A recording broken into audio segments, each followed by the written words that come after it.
Right, good morning, everybody. Thanks very much indeed for making it here. Maybe the fact that there aren't that many of you means not many out there fear there's going to be any kind of backlash, or everyone's worked out what the backlash is going to be. But we need to take forward the frontiers on this issue of what kind of backlash there will be. I think we were all struck yesterday by what Wen Jiabao said about we have arrested the downturn on our growth. But everything is unstable, unbalanced, and not yet solid. And I think right around the world, in the most developed countries, the G20 nations, and also the smaller countries, every government would be saying that at the moment, and probably many financial institutions as well. But he did talk about a light of dawn on the horizon. I was at a very high-level brainstorming recently where at least I heard one very senior government figure saying, we have now come back from the brink, but we haven't yet fully disengaged from the brink itself. So what we want to do in the next 50 minutes is, in a form of brainstorming, try and understand what the backlashes could be.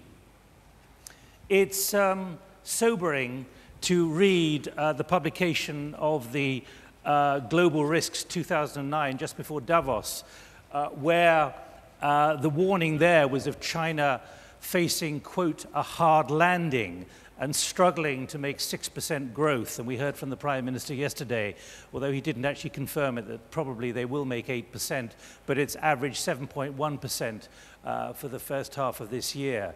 So is there a danger that the fears of a backlash are always highlighted by the pessimists and perhaps too pessimistic? On the other hand, has the fear of what looms with the danger of backlashes created a determination by the political class, the governments, the politicians, to act with a level of decisiveness that perhaps they weren't prepared to right at the beginning? And there's a fascinating section in the Global Risk Report on the implications of risk myopia and misperception. In other words, we're dealing with very imperfect dynamics here, where we're still trying to come to terms with a fuller understanding of what is going on at the moment in ways which you're all familiar with. What I'd like to do right at the beginning is just ask the 5 panelists, and you as well right at the beginning, for your audit of what the backlashes are. Because here in China, we've heard the Minister for Human Resources and Social Security actually say the danger of a backlash, social unrest here, is now over, according to central government. So that's his prediction. What are your thinkings? Mr. President, President Zatlers of Latvia, very quickly, the dangers of a backlash. Give us a shopping list from your perspective. At first, what the backlash will be. It will be different in different places, and it really depends on the management of the situation. And we have to go back and see how to avoid that.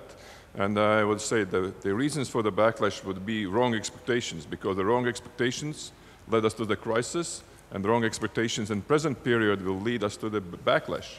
So we have to work very hard, both the politicians and the business people, to design the expectations of population. What will be the closest future in 3-6 months, maybe 1 year, not more, because people live in a process and they want to be a part of this process. If we succeed, there will be no backlash. We could say the backlash is over when the lowest point of economical crisis is over. But if we don't do that, we'll see a lot of different varieties of backlashes. Social backlash, slow consumer consumption, and extensive savings, whatever. It will differ from country to country, and I would say this is really a responsibility of national management. Let me be clear, for you as a political leader, do you feel you have a full grip on understanding what the dangers of backlash are? Yes, I have to do it.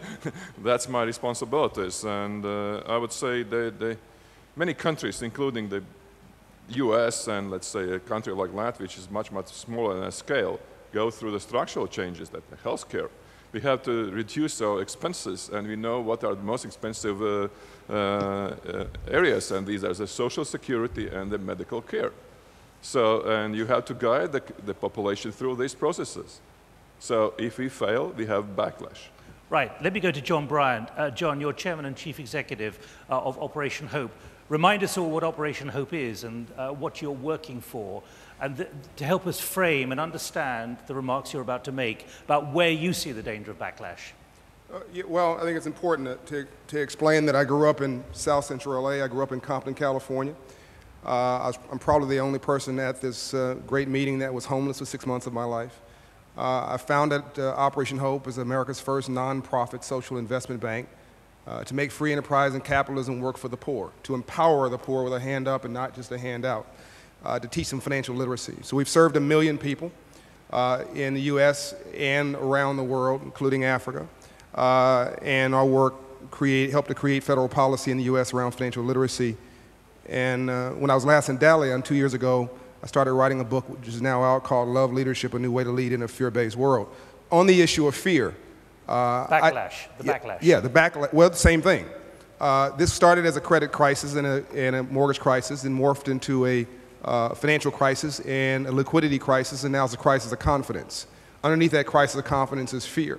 I think there is a very serious, this is not so much a recession, I think, as a reset, and I think that that this is not an economic crisis, it's a crisis of virtues and values. If we don't make free enterprise and capitalism work for the average everyday person, there's going to be an enormous backlash against free enterprise and capitalism itself.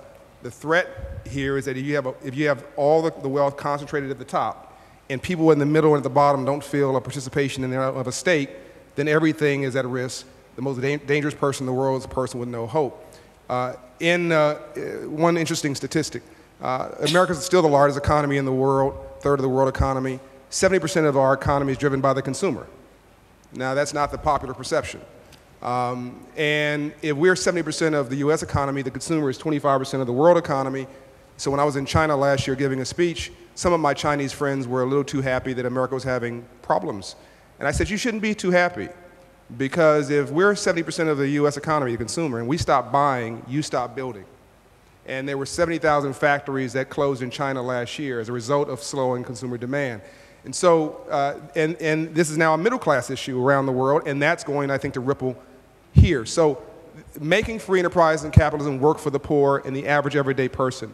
I think that we've got to have a massive campaign of two things. One, financial literacy, teaching the language of money.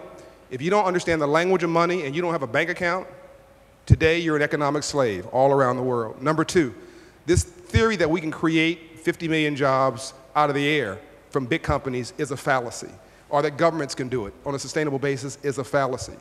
The only way that the Middle East, which needs 100 million jobs over the next 10 or so years, in a population that's 60% under the age of 25 in that same period of time, is going to be through entrepreneurship. And so we have got to get down to every big company started as a small company. Microsoft started as an idea in somebody's garage. So versus focusing on the power of money, which is, I think, what we've been focused on, we need to be focused on the power of the idea, empowering people, giving them the tools they need to be stakeholders in society. So what would your yellow card be to the political leaders, whether in the United States or elsewhere, about the backlash warning from you, quickly? The consumer is king. The consumer is the new king. If the populace don't feel they have a stake in the system, they will rebel against it. And when we have a headache, the rest of the world will have pneumonia. This is a global crisis. It's going to be a slow-moving train wreck. And you've got to empower the consumer with the language of money, financial literacy, a bank account, and entrepreneurship, and help them become self-employment projects, because traditional jobs are not going to do it. We're going to lose 50 million jobs in this economic crisis at a time when we need to pick up jobs, and you can't create jobs out of the blue. Right. Margery Kraus, as you do your polling, you do your analysis for many of your clients and beyond, where do you see the dangers ahead? I think that one of the things that the world hasn't come to grip with is what the new normal will be after this crisis. And I think there's been a lot of discussion about that. But from my point of view, I think the Western markets, the Western companies, the United States in particular, that people aren't prepared for this shift, and that what will happen as we come out of this is that there'll be a whole set of new companies that will operate from this part of the world that will be much more competitive. They will have benefited from the stimulus programs and their governments. And I think the competitive set of activities for these companies will be very different going forward. And I think that the psychology of managing, especially in a place like the United States, the mindset of the population from a political point of view that, you know, that the stage is now being shared among a lot of people, and a movement away from the G8 to the G20 and beyond could create a backlash because of maybe an arrogance that existed and an idea that you know, that the world has shifted and there are a lot of other players. I think the other thing that would be on my scorecard is that you know, when crises affect people in the world, the kind of people that you're talking about, which are so important, you know, a lot of people in power tend to think that's happening to someone else. This is the first time I think the middle class has been the central in the bullseye as a victim. And I think we haven't really seen the full impact of that yet from a political anger point of view. I think some of it's been managed, and I think there was a great sigh of relief because we seem to have gotten through a first wave. But you know, when you look at the figures, and I was looking at this morning, for the OECD companies, the GDP debt as a percentage, debt as a percentage of GDP has gone in the last 9 years from 69% of GDP to 92%. In the United States, from 55 to 87. The impact of this indebtedness around the world is yet to be realized, I think, in the way we're operating and the impact on the value of money, on your well-being, on the cost of goods and services, and on what government has to provide to people. So I think that we are yet to see that. And if there's not the political will that the president has had in Latvia to address these problems, I think the danger is they'll be kicked down the road till there is an even greater crisis. And quickly, do you believe the political class, however you want to define it, has come to grips, has shown that in the last year it can come to grips and foresee and mitigate these kind of challenges that you're identifying? I think with proper leadership and information and communication, I think there was a remarkable, even though there was a lot of anger, I think once people got over the anger, they said, well, let's get to it. What can be done? So I think the fundamental spirit of people is one of resilience. I'm an optimistic person by nature, so I tend to believe that anyway. But yes, I think with proper leadership it's possible. But the danger of political demagoguery is very great, as we even saw in Obama's speech and the things that surrounded, Ben Verwaayen, let's move on to your company, Alcatel-Lucent. You're also a mentor of this meeting, which means you're a wise voice here, providing wise counsel and able to help us through these enormous dilemmas still being faced. When you look at the projections back in January, December of the global risk and where we are now, how would you calibrate the risks and the dangers of backlash? So I think the first big problem is that the word back would indicate that we're going back to the situation we were before the crisis. Many people talk about we are back, we're going back, and I think that it's not going to happen. So are we willing to accept that the world that we knew is not the world that we will know? The second point is that there is this promise of a risk-free society. We throw a bucket of new regulation to the world, and out of that comes a society in which risks are no longer there. Risk is an integral part of everything we do, and we need to reevaluate risk. The third element is that we were used to borrow from our kids, but we now started to borrow from our grandchildren. And that will have an effect that we need to explain before people can understand the consequences of that. But I think most important is that the shift in balance that is taking place right now need to be translated into consequences. It's not enough to say we not have the G8, now we have the G20. It will have consequences. And unless we fulfill those consequences, the backlash will be that of a huge disappointment in the world that will be on a macro level as well as the micro level of the consumer. When you say huge disappointment, the managing of adversity, what kind of lessons are you drawing, both within the corporate world and the political world and the social world, of how people have come to terms or not with adversity in the last year, 18 months? Well, first of all, people are better informed than ever before. People communicate in a very different way than they did before. The networking in the social sense of the word is a very powerful tool for people to slice and dice the information that they have to fit their own needs. That means that there is a kind of shopping around the consequences as well. You want to hear what you want to hear, you don't want to hear what you don't want to hear. At the same time, I think that there are some huge overhanging issues that will not go away by smart PR. And I think that what we have to do is we have to really look the bull in the eye and really address those issues right now, because there is a kind of momentum that is slipping, and I think that's the biggest danger. I want to pick up that issue of communication shortly as opposed to just PR. Jean-Pierre Lehmann, you come from it to it sitting at a university and an institute. You don't actually have to wrestle firsthand with managing this, whether you're on the commercial side or on the political side. What more theoretical conclusions are you drawing now about the danger of backlash or not? Okay, thank you. You described my life in a way that doesn't necessarily correspond to reality. I mean, well, you put it in the real way. I spend a lot of time, and especially in poor countries, where I try to take some business solutions. So, for example, I'm taking a group doing an elective in Bangladesh with my MBA students to sort of look at what can be pro-growth kind of business strategies.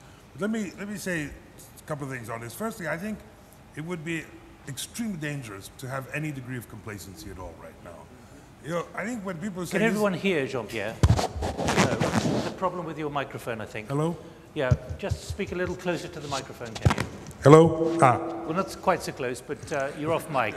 Just re-rack 2 sentences, can you? Okay, thank you. So just re-rack 2 sentences to Bangladesh. Yeah. I'll come back to that, Bangladesh, actually. First point I was wanting to make is that there would be grave danger of complacency. You know, will there be a backlash? There is a backlash. And so, for example, the Chinese who were saying that, you know, we're come back from the brink and so on and so forth, there were 90,000 cases, I think, of social unrest in China last year. Similar things are happening in India. Similar things are happening in Greece. So, you know, it's there. Second point I would make is that we've got to think of youth. I mean, the point was made about borrowing from our grandchildren. There's 1.2 billion people between the age of 12 and 24. And I think, you know, talking about expectations, hope, what future is there for them? And I sympathize enormously with those who feel totally disengaged from the environment that they're in at present. So I think that there is a sense, if you like, of absence of confidence, of absence of hope, of disengagement, that this is going to manifest itself in increasing amount of social and political unrest. Again, just a quick comment on this. Could you just repeat that? It will, because you're off mic, you said social unrest. Yeah, social and political unrest. You know, I think if you want to have an image of what could be taking place, think of Kenya last year. You know, we're seeing masses and masses of young people leaving the rural areas, coming into the urban areas, living in slums, having nothing to do, having no particular expectations. But this is a problem particularly in poor countries. But the problem of youth also exists in industrialized countries. In France, about 25% of people under the age of 25 are unemployed. So this is where I think that there is a very grave danger. There's 2 aspects of hope, I think. One is that business is taking much more serious this issue of inclusive growth. Inclusive growth, which was mentioned by John, I think really has to be the guiding term. Bottom of the pyramid kinds of strategies to empower, as you said, consumers, and development of technologies which are increasingly reaching out to a much greater number of people. I'll finish on this. I was told the other day that more people have mobile phones than have toilets. Okay, let me pick up with a couple of the points you've raised and try and bring those together. Now, does anyone want to come in at this stage with anything you think is threatening as a major challenge of backlash, which we haven't yet put on the agenda? There are many other issues, but if you've got a burning idea which you want to put into the mix, please make sure that you've got a microphone, and let's come to you quickly in the next half hour. Let me pick up from what Jean-Pierre has just said. What's your view across the panel about social unrest? Is it easy to say, but actually it's not threatening nearly as much as it was because of the way it's been managed? Or is this lingering challenge and problem still out there? John? Let me say the bad news first and then get to what I think is where we're going. I think that there is a real risk not to race riots. In the past, in the 20th century, there was a lot of race riots. I think this is going to be an issue, a risk of class riots. What do you mean by that? I mean friction between social and economic classes. If you're middle class today in America or in Europe, and I think it's coming here, you feel poor. And I think that there's a resentment that's sort of building and percolating, and I don't know if we're so much managing it, the governments are managing it right now as kicking the ball forward, kicking the can forward. And if we don't deal with it in a real way, and that's why I said this is not an economic crisis, it's a crisis of virtues and values. Versus focusing on what we have to get, we need to now focus on what we have to give.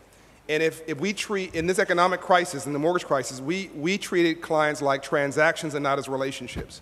But if we made every loan like it was to our grandmother, you wouldn't have a loan go bad. We need a fundamental relook at how we treat it's the dignity of people. That's really what I'm trying to say. If we can grapple with the things we've been talking about on this session, and really be honest about the challenges that are before us, and look at Klaus's Global Redesign Initiative as sort of a vision for the future as an example, I think we're looking at 30 of the most amazing years in modern history in front of us. If we don't do that, we're looking at 10 years of the most amazing pain you could ever imagine on a global basis. But John, I've got to press you. What do you mean by class riots? Jean-Pierre talked about unrest. Ben has talked about the greater connectivity than ever, which we all know very well. But what do you mean?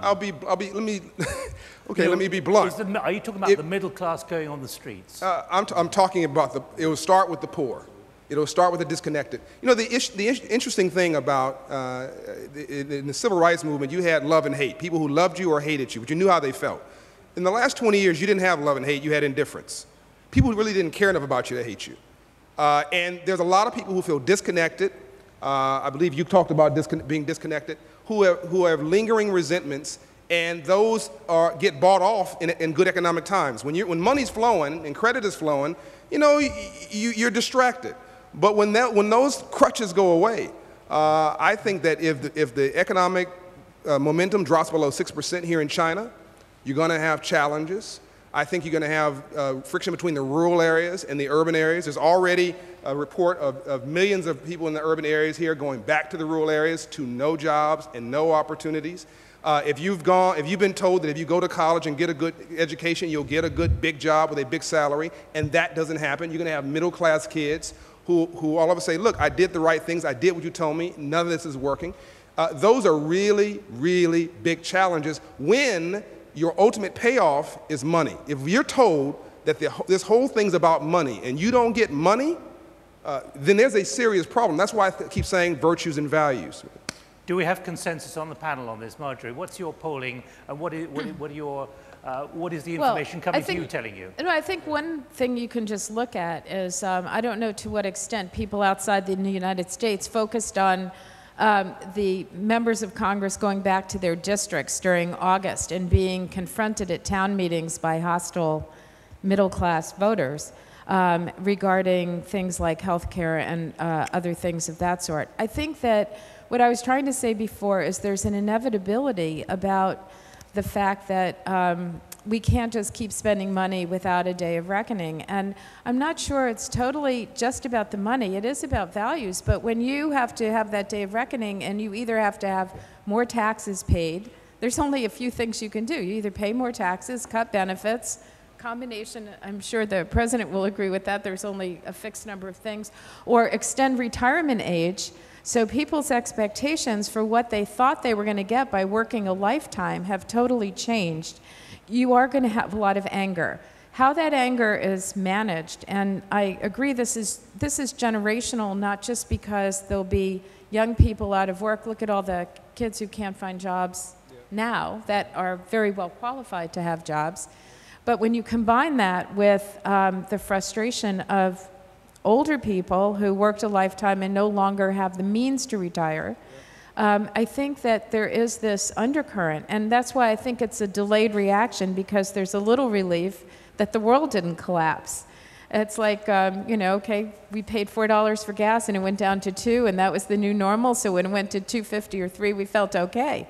It doesn't mean it's not going back to $4, and that we should have taken action when we could. So I think there is this potential, this very dangerous potential. Okay, but how do you think it's going to manifest itself? If there has been this anger for the last year, we haven't. It is quite remarkable, and many are sort of saying it has been remarkable that there haven't been large protests on the streets. Yeah, I don't think that we're ready for large protests on the street. I just think that I think it's been managed to the degree that we've gotten through this part.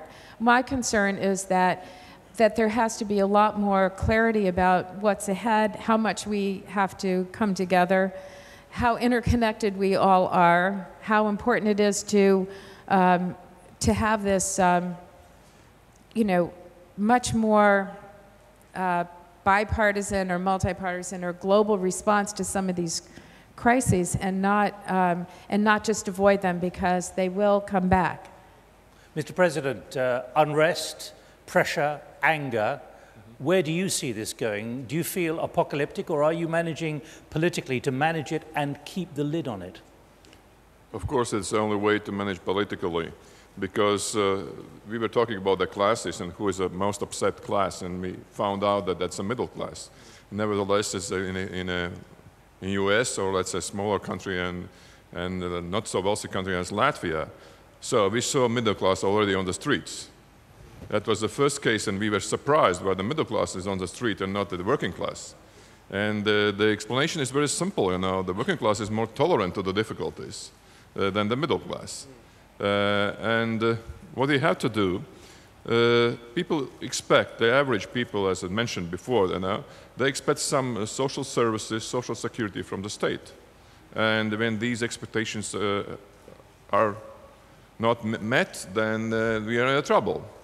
And that's what I say it again. We are going through, the money is less. We are going through structural reforms that is very sensitive. Healthcare, social support for the average person, and then we have to show the benefits of these structural reforms. Benefits means beneficial for the state, that's just saving money, but also the benefits for the average citizen. That means better service, more dynamic service, you know. Nevertheless, it's cheaper. And then comes the communication and transparency. And I agree totally that the communication and transparency is the key words how to manage with all the social unrest. And that's a task of the politicians. And if you don't do that, you'll see the social unrest. Then Verwaayen. Well, it's interesting that you find as a criteria of the problem whether people are on the street. I don't think that going on the street is the way to express. There's a much bigger danger. And that's the danger that people turn their back to society. And the big danger that I see is that because you now have the tools to create your own world, that you simply go back to your own world. And I think in the West we already have a society in which 1/3 sees the government as a kind of desk where you get your rights, no obligations. 1/3 still behaves as an included citizen, and 1/3 hasn't made up their mind. If they make up their mind that it's the best to use the society as such as a kind of desk to go to, but for the rest have no interference whatsoever, then we have lost the glue in society. And I think the biggest danger that we have is the lack of glue in society.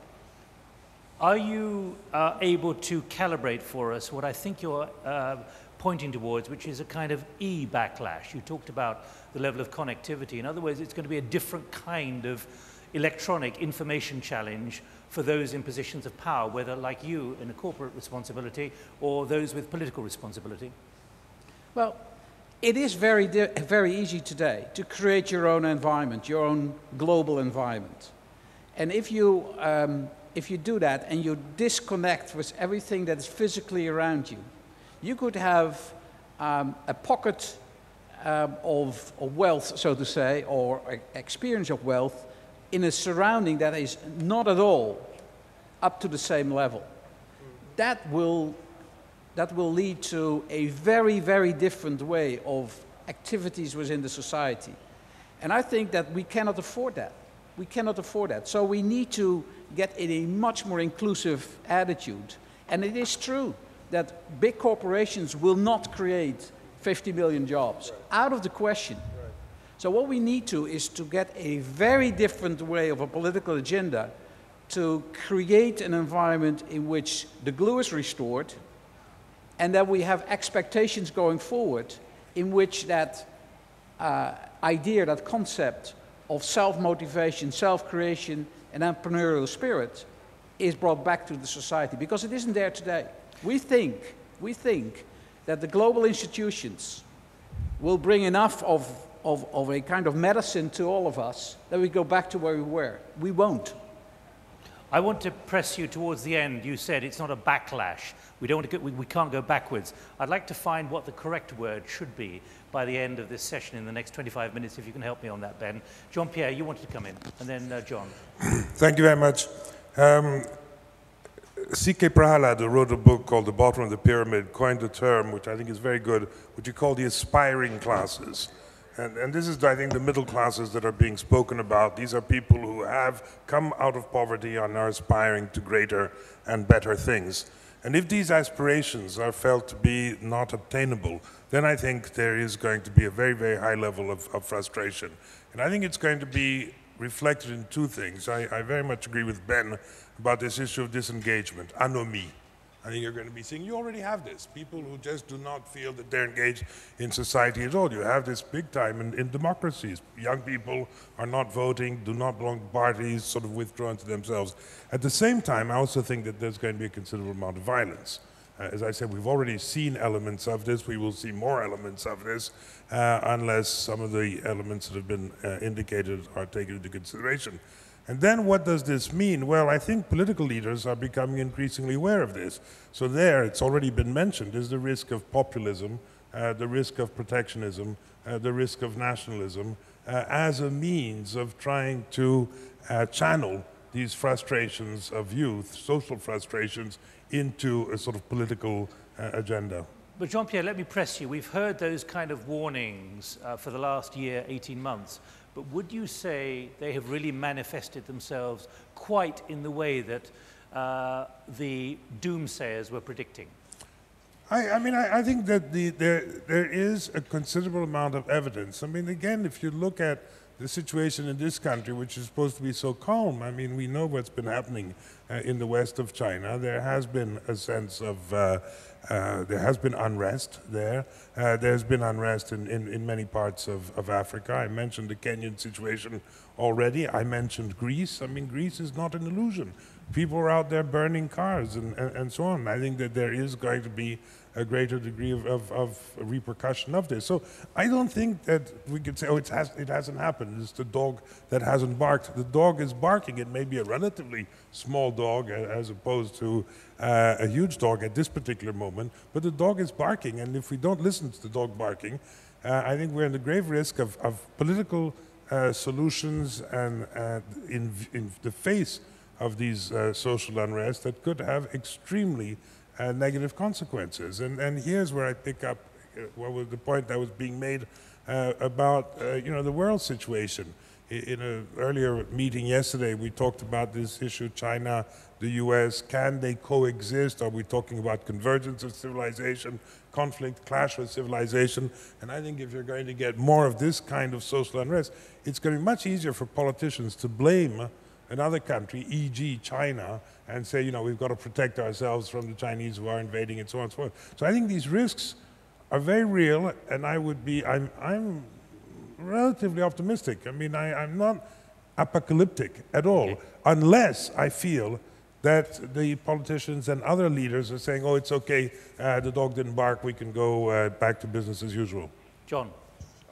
My fellow panelists have, in their brilliant remarks, have actually inspired me to have even greater clarity on your question. I'm going to go back to the rioting issue for a minute. I think there's already a riot, but it's not. How do you define a riot? It's not a riot in the streets. It's a riot in the suites. Yeah.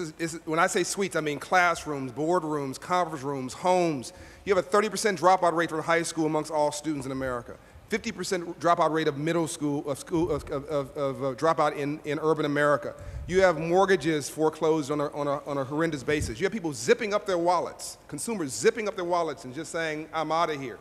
You have people giving the keys back to assets. People who are not participating in the system, they're hunkering down. And you've got one of the worst reputation for banks ever since the Great Depression.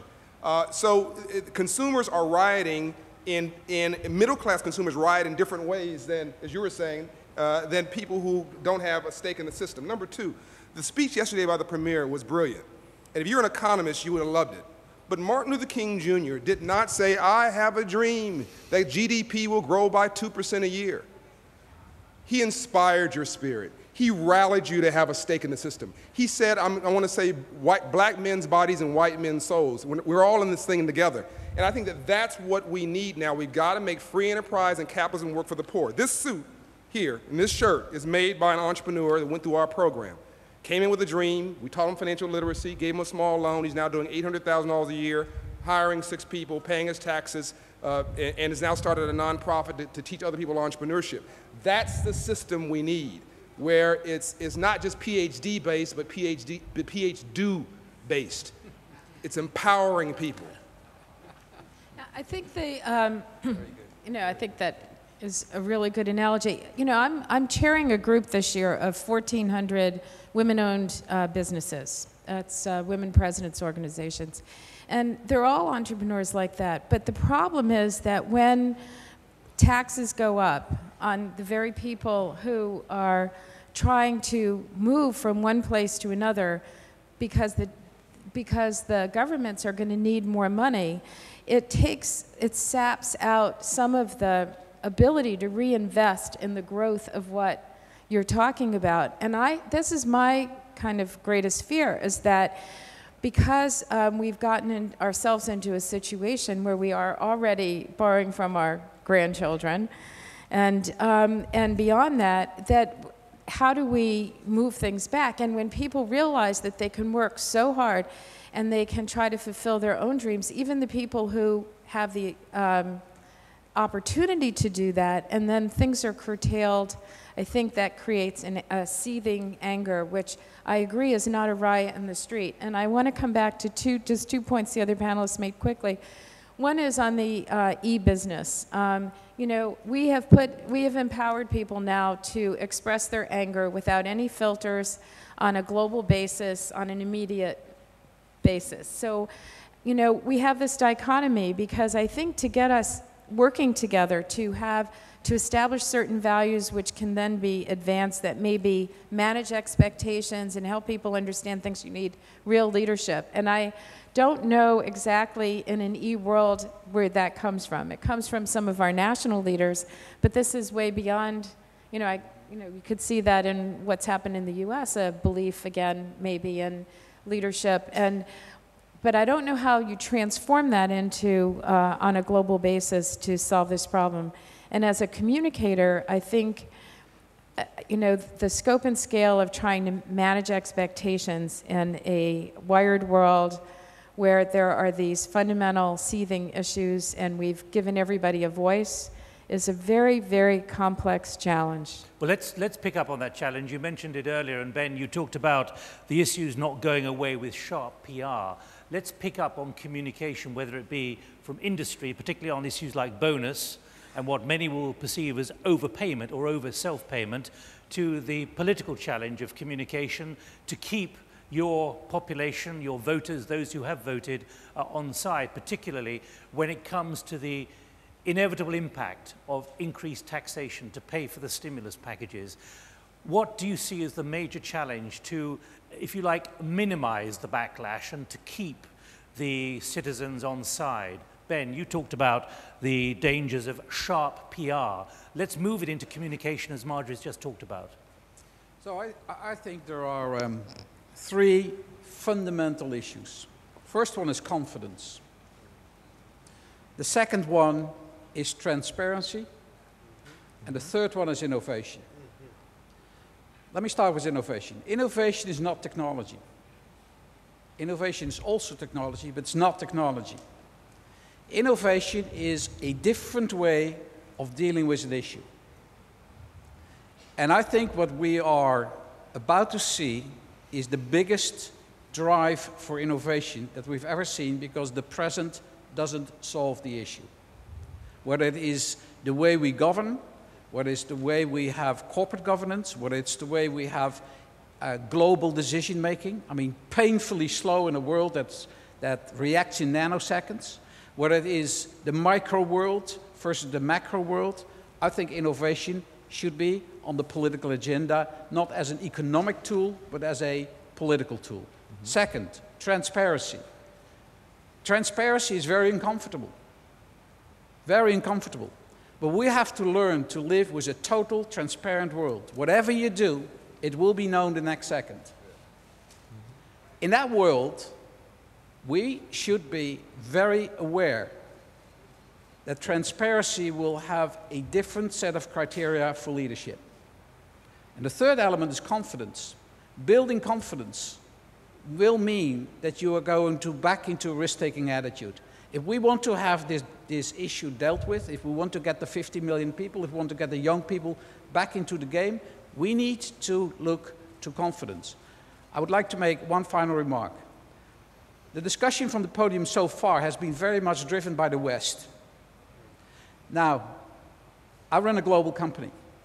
If I go to our new employees in Africa, they talk a very different language. They were excluded for the last couple of thousand years to participate. They were as brilliant as everybody else, but they couldn't monetize their brains. Now all of a sudden, they don't need to move thousands of miles, and they can participate in the biggest corporations in the world without moving home. For them, it's a big opportunity. That is an additional point for those kids in the West who come from university with a piece of paper going to a great job. Because guess what? There's that other kid coming from a very different angle that has exactly the same opportunity and the same rights. You mentioned those principles yesterday, and you're building on them again this morning, but I come back to this issue of communication to create the inclusive society which can tackle and change with these new realities.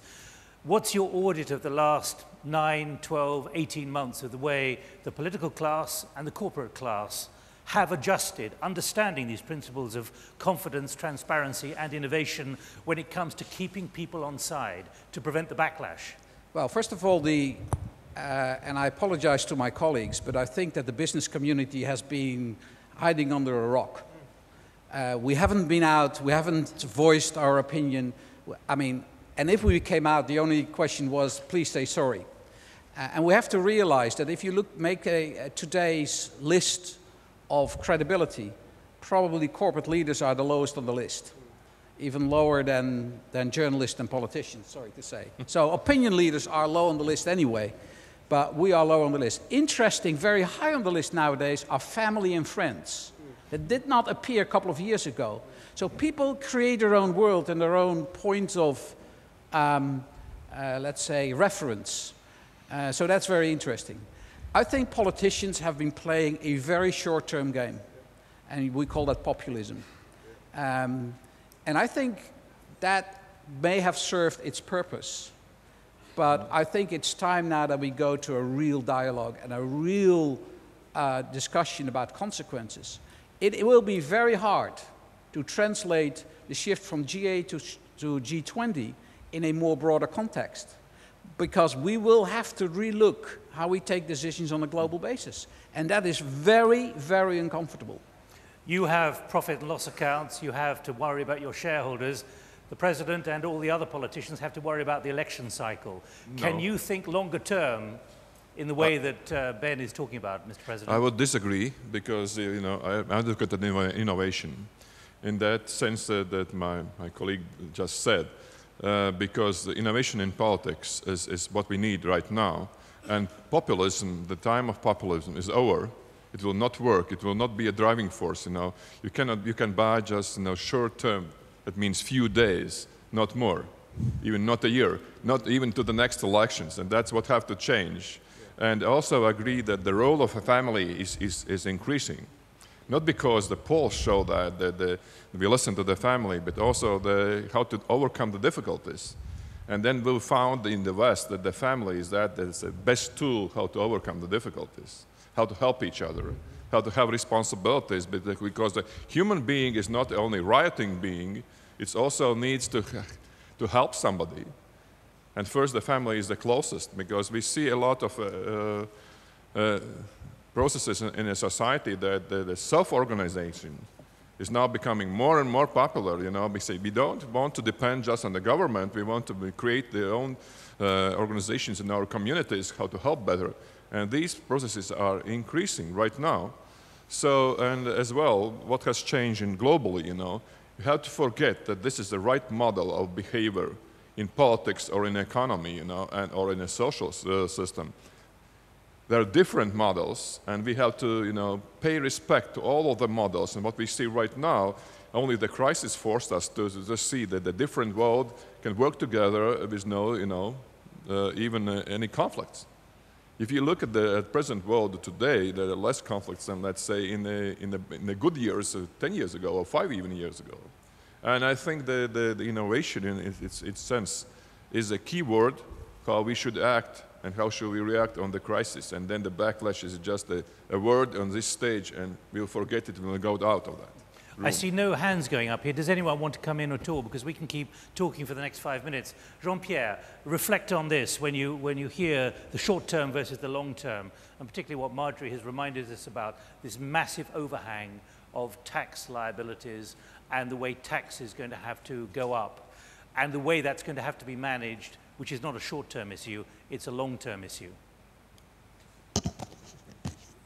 You come back to this point about the next generations, and the point was made by Ben earlier on about borrowing now from our grandchildren.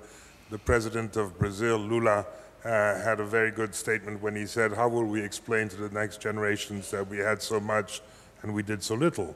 But in fact, I think that the situation now is that we had so much and we've squandered it. The point that you're making about the debt is quite frightening. And one of the things that you're going to need if you're going to have a sort of more inclusive capitalism, as John has suggested, and I agree with him, is a much better provision of public goods.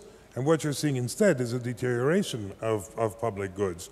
So, there has to be, I don't exactly know, Nick, what the solutions are. Frankly, if I did, in December I would be picking up my Nobel Prize in Oslo. But this is where, that's the Peace Prize, not the Economics Prize. But this is where I think there's a need really for a tremendous amount of dialogue, of research, of thinking, and so on. And I also agree very much with Ben that the establishment has to reach out. And the point that you make about business, I think, is absolutely correct, but also all sorts of other institutions. There has to be a reaching out to society in general.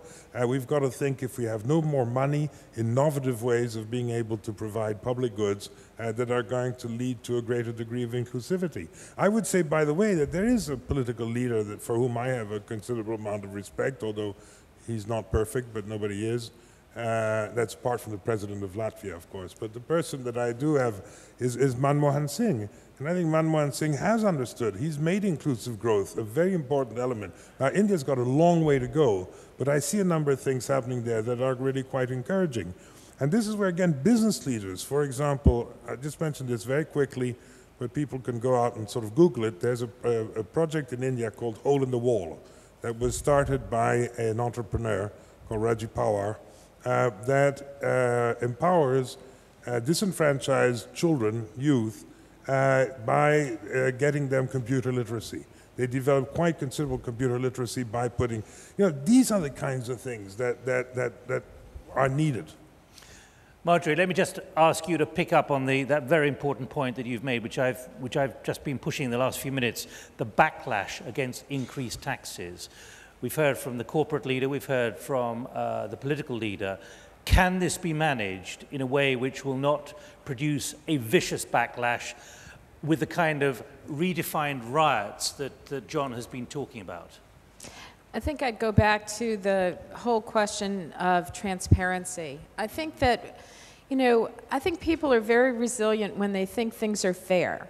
Now, nobody wants to pay more taxes, but if we're going to be asked to pay more taxes, we want to make sure that there's a rationale around it that's not about pitting one class against another. It's about what do we believe in society? What does government have to pay for? What services are we going to get for it? Do you believe that can be and managed? What's going to cost? I think it can be managed if there's, that's why I went back to leadership, and if there is, you have to, and this is a big communication challenge, you have to build consensus for these things. No one's going to be happy, but you can get multi-stakeholder approach, I think, to building the right consensus for a solution. And that kind of engagement is the only solution, I think, for managing anger or outcome here, because nobody's going to want to do this. John, final thought then, after what you've been hearing, particularly about these new challenges, and you've talked about these riots in the suites, but where can you see this going over the next 5 or 10 years, which will at least keep the public on side to understand there's a price to have been paid for what we've been through in the last year and 18 months, but it is a price which will produce greater stability, maybe not the jobs of the past, but a new potential which will take the stresses off those who you say are rioting in the streets, or potentially? Rainbows after storms. You cannot have a rainbow without a storm first. A burning platform is an enormous motivator for change. We've got a global burning platform. I think that I agree with you that if people feel that there is transparency and that there's a stake in this system and that they are a stakeholder in that system, and that they don't mind paying taxes. I enjoy paying taxes because that means I'm making money. I think that frankly, the only real chance we've got is to create taxpayers in Africa, to create taxpayers in the Middle East, to create taxpayers throughout Asia, to create taxpayers in Latin America. That is the only solution to this problem. What do I mean by that? I mean that take that person who is selling vegetables on the street corner. Take the guy selling cell phone time in the village in Alexandria, South Africa. Turn them into an entrepreneur. Give them the skills they need. Teach them the language of money. Make them a participant in the system. They would love to, the guy who makes the suit loves paying taxes because he's making money and creating jobs. But the entrepreneurship, a massive generational campaign to create stakeholders at the lowest level, entrepreneurs and self-employment projects who have a stake in this system, rallying the human spirit to engage in this solution together. You can't do it through coercion. You can't do it through pounding somebody on the head. That's done. The fear-based approach is done. It has to be love leadership that empowers people to take a stake, and then they will be happy. I know this sounds strange, but they'll be happy to pay taxes because they know that that's going to, into a society that not only they help that is benefiting them, but is also benefiting their loved ones and society overall, and that they're part of that dream. Thank you. Well, we started off in a rather negative frame. We've ended with rainbows after a storm. A global burning platform is a motivator for change.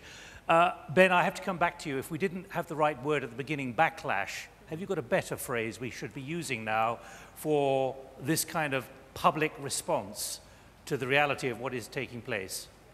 Well, you challenged me, and I would go to the word innovation. We need to invent the new reality. We need to really invent it. And I just wanted to say that this was a brilliant speech from John, because I think he's 100% right. All right, thank you. We've heard that populism is over from the president. We've also heard that corporates are now even less popular than politicians and journalists. Thanks for that reminder, Ben. Thank you very much indeed, and thanks for getting up early to come.